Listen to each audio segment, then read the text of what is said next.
Ծովինարը 3 որդի ուներ, 3-ին էլ ամուսնացրել էր, ամուսնու հետ առանձին էր ապրում, ամբողջ կյանքում ամուսիններով աշխատեցին, կոպեկ հավաքեցին, որդիների համար իրենց տան մոտակայքում 3 բնակարան գնեցին, նրանք մտածում էին ի սկզբանե, որ նորաստեղծ ընտանիքները պիտի առանձին ապրեն, Ծովինարը չէր ուզում հարսների նեղություն տալ, նրա սկեսուրը խեղճ հարսին օր ու արև չէր տալիս, իսկ նա հարսների համար ուրիշ կյանք էր երազում, և իսկապես, Ծովինարը իր 3 հարսների հետ հրաշալի հարաբերությունների մեջ էր,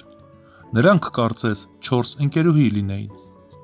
ընտանեկան հավաքները շատ ջերմ ու մտերմիկ մթնոլորտում էին անցնում, ամուսինն ու որդիները նույնպես միմյանց հետ ջերմ հարաբերություններ ունեին, մեկը մյուսի համար ամուր, հենարան էր և հավատարիմ ընկեր, երբեմն Ծովինարը հարսների մոտ հիշում էր անցյալը, ես սկեսուրիս ու սկեսրալիս հետ 20 տարի ապրեցի ու չհասկացա, թե անհոգ կյանքը ինչ բան է, կյանքն անցնում էր իմ կողքով, իսկ ես թաղված էի հոգսերի ու խնդիրների մեջ, չգիտեի, թե ինչ է անձնական կյանքը, բայց ունեի սիրող ամուսին, ով երբեք ինձ մենակ չթողեց, ոչ մի դժվարության մեջ, դա էր պատճառը, իմ սիրելի հարսիկներ, որ մենք որոշեցինք, դուք ամենքդ պիտի առանձին ապրեք ու վայելեք ընտանեկան քաղցրությունը, դրան զուգահեռ նաև պահպանեք մեր ու ձեր միջև սերտ կապը, առանձին ապրելը չի նշանակում ուրանալ իրար, այ դա ես երբեք չեմ կարող թույլ տալ, իմ հարստությունը դուք եք, ձեր սերն ու հարգանքը միմյանց հանդեպ աշխարհի ոչ մի հարստության հետ չեմ փոխի, հիմա ես հասկանում եմ, որ իզուր չեմ ապրել այս կյանքը, դուք իմ հպարտությունն եք, իմ ուրախությունը, գանձերս, բայց հոգու խորքում նա իր փոքր հարսին, Անահիտին, ավելի շատ էր սիրում, թեև երբեք իցուց չէր դնում իր սերը,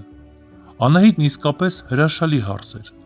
ամեն ինչ սիրում էր խորհրդակցել սկեսուրի հետ, ամեն անգամ երբ համեղ ուտեստ էր պատրաստում, նրանց անպայման պիտի բաժին հաներ, նրանց ընտանեկան հավաքույթների մեծ մասը հենց ինքն էր կազմակերպում, չէր նեղվում, որ իրենց տանն էին հավաքվում, ամուսնուն անսահման սիրով էր սիրում, նվիրված կին էր, հրաշալի մայր, երբ առաջնեկը Դավիթը պիտի առաջին դասարան գնար, էլի ճոխ հավաքույթ կազմակերպվեց, այդ օրերին նրանց մուտքում նորեկներ տեսավ, ովքեր իրենց վերևի հարկում բնակարան էին գնել, պարզվեց նաև, որ նրա տղան էլ Դավիթի դասընկերն է, Անահիտը նրան իրենց տուն հրավիրեց, ծանոթացավ, ընկերացավ, մտերմացավ, Քրիստինեն իր նոր հարևանուհին շատ սիրեց, իր նոր հարևաններին,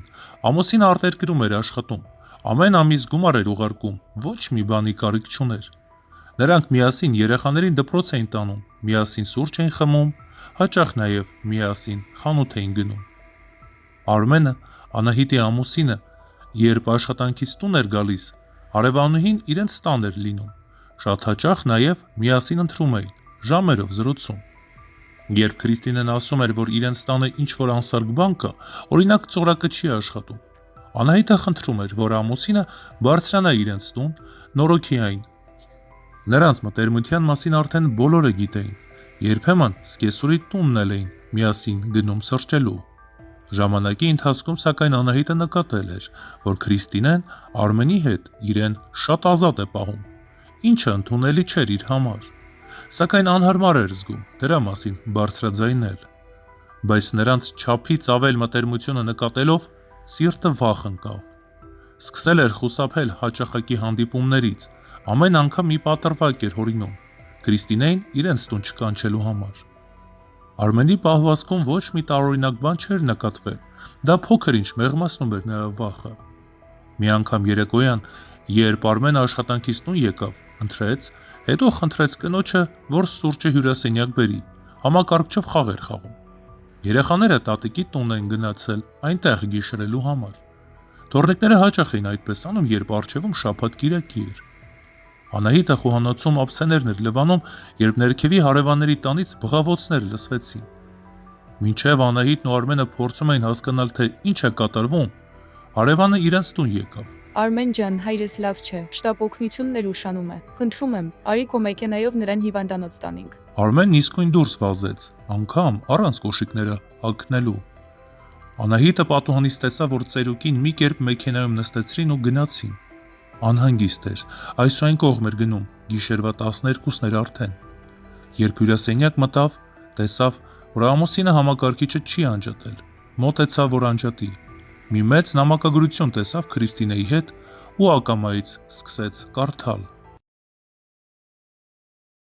Կյանքս խնդրում եմ, մի կես ժամով բարձրացիր մեր տուն, տղաս մորս հետ իրենց տուն է գնացել, մենակ եմ։ Լսիր այ աղջիկ ջան, դու հո չես գժվել, կնոջս ինչ եմ ասելու, ամելքոտերը ես եմ վախենում, դու վախ չունես։ Սերս մի բան հորինիր, չգիտեմ, մեռնում եմ քո կարոտից, էլ չեմ դիմանում, կես ժամով բարձրացիր, չես փոշմանելու։ Բայց դու ինչ վատն ես, ոնց ես հետո կարողանում կնոջս աչքերի մեջ նայել, վատ չես զգում։ Այնինչ եղել է մոռացիր, ես քո հավեսը չունեմ։ Չեմ ուզում այս ամենի պատճառով կնոջս վստահությունը կորցնեմ։ Դու լավ գիտես, որ նրան կյանքիցս շատ եմ սիրում։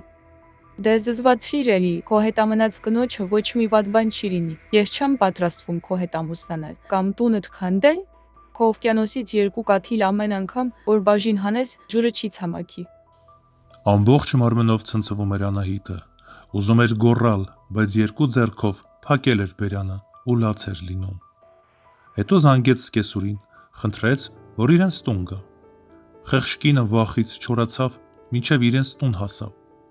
Հարսին այդ վիճակում տեսնելով շատ վախեցավ, մտածեց, որդու հետ վատ բան է պատահել։ Անահիտը նամակը ցույց տվեց սկեսուրին։ Ծովինարի բերանը բաց էր մնացել, բայց հետո մտքով մի բան անցավ ու արագ գործի անցավ։ Նստեց համակարգչի առաջ ու որդու փոխարեն շարունակեց գրել. Կյանքս կարող ես մեր տուն գալ, տանը մենակ եմ, կինս հոր տուն է գնացել, որովհետև հայրը լավ չէ, եղբայրը եկավ, նրան տարավ, կգաս ուղիղ իմ ննջարան, կպարկես անկողնումս, ես արագ լոգան կընդունեմ ու գամ։ Վայ, այս ինչ լավ լուր հայտնեցիր, սերս, հիմա կգամ, դու ռույսերն անջատիր, այդպես ավելի ապահով կլինի, գալիս եմ։ Պատասխանեց Քրիստինեն։ Դողն ընկավ Անահիտի մեջ։ Ծովինարը գրկել էր Հարսին։ Չվախենաս բալես, ես ոչ ոքի թույլ չեմ տա քանդել ընտանիքդ, նա քո այս արցունքների համար պատասխան կտա։ Քրիստինեն իրենից գոհ եկավ ուղիղ ննջարան, կարծելով, թե շուտով իրեն կմիանա Արմենը։ Մինչ Քրիստինեն երջանկությունից 7-րդ երկնքում էր, Արմենը տուն մտավ։ Մորը իրենց տանը տեսնելով զարմացավ,